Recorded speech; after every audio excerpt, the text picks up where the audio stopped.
Welcome back sa aking YouTube channel. Sa video na ito ay gagawa tayo ng Leche Flan. At ito ang mga sangkap na kakailanganin natin. Itlog, evaporated milk, condensed milk, vanilla at sugar. Ngayon ay simulan na natin ang paggawa ng Leche Flan. First step, magbibiyak tayo ng mga itlog. Mas mainam kung gagamitan muna natin ito ng maliit na bowl upang masalin at maiwasang mahaluan ng bulok na itlog ang ating gagawin na leche flan.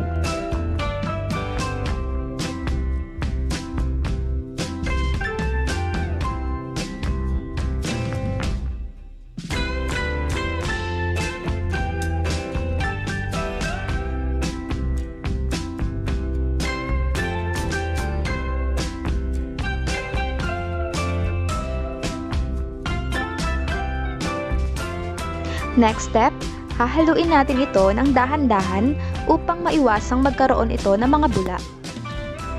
Dapat ay wala itong mga bula upang hindi magkaroon ng butas-butas ang kalalabasan ng inyong leche flan.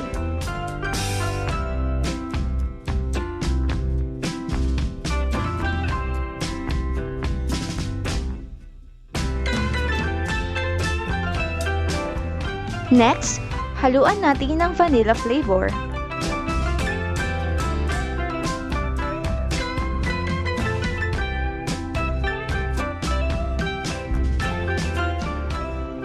Haluin lang natin muli ng dahan-dahan.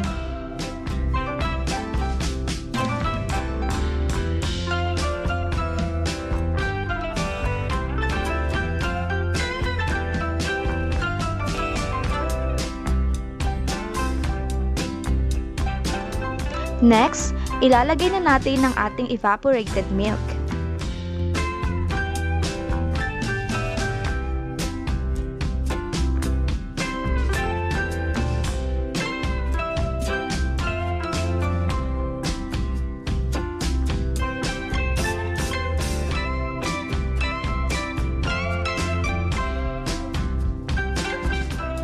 Sunod ay ang condensed milk.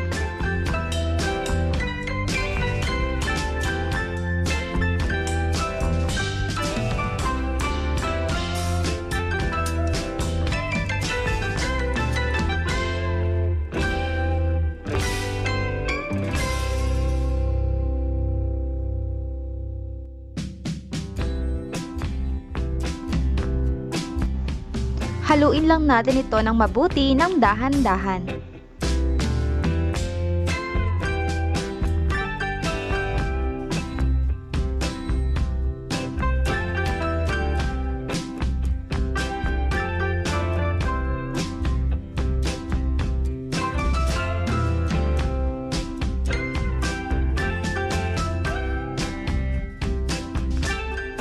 Ngayon naman ay isasala natin ito upang maalis ang mga buo-buong nakalutang na mula sa mga itlog na ating biniyak.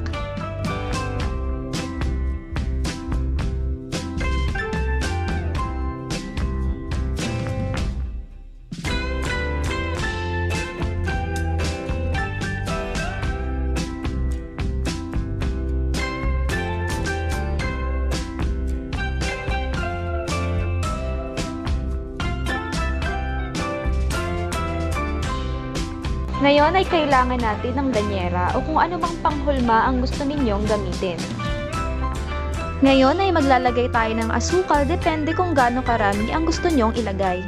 Pero dahil gumamit ako ng danyera, maglalagay lamang ako ng tig-2 kutsara bawat isa.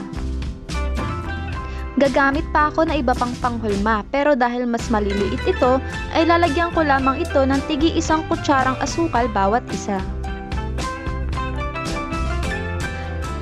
Ngayon naman ay isasalang natin ito in low heat. Aantayin lang natin itong matunaw. Make sure lang na hindi ito masusunog upang hindi maging mapait ang lasa ng inyong leche flan.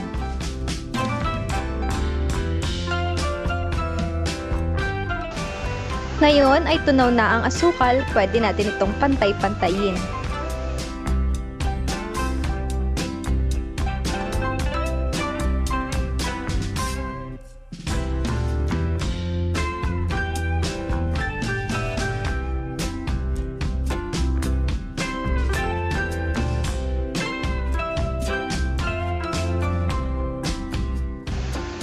Ngayon ay magsasalin tayo sa lanyera ng ginawa nating leche flan. Huwag lang natin ito masyadong pupunuin para hindi ito magkatapon-tapon.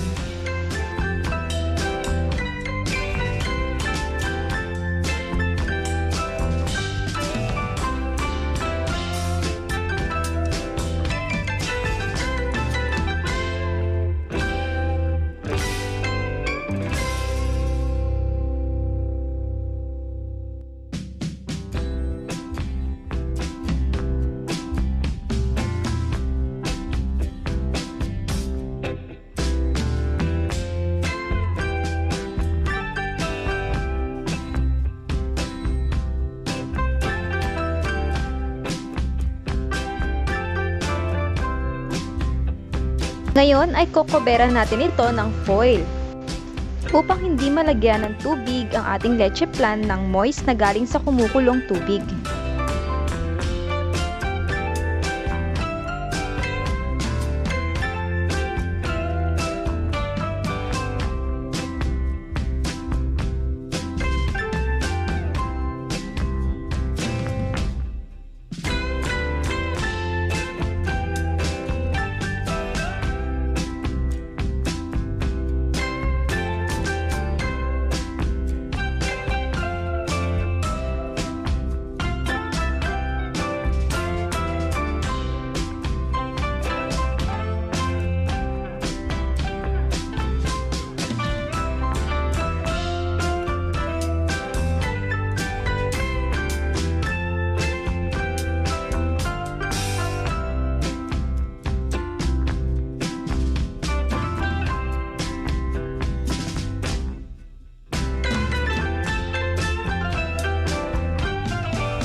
Para sa mga walang steamer, diskartehan na lang natin. Take note, meron itong stainless na patungan at kumukulong tubig sa ilalim.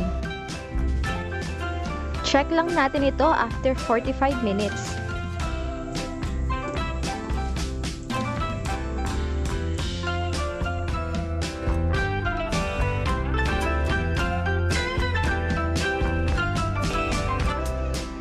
Ngayon naman ay i-check natin kung ito ba ay luto na.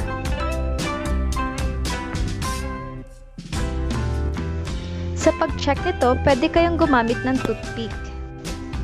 Malalaman nyo kung ito'y luto na kung wala nang sumasamang leche flan sa toothpick.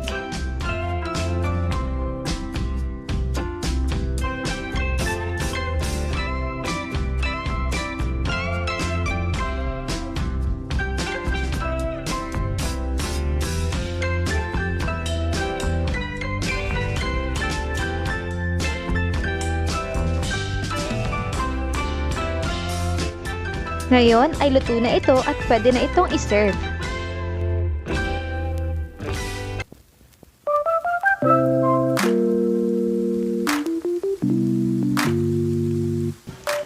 Don't forget to like, subscribe, and click the notification bell to keep you updated for our next videos. Thanks for watching!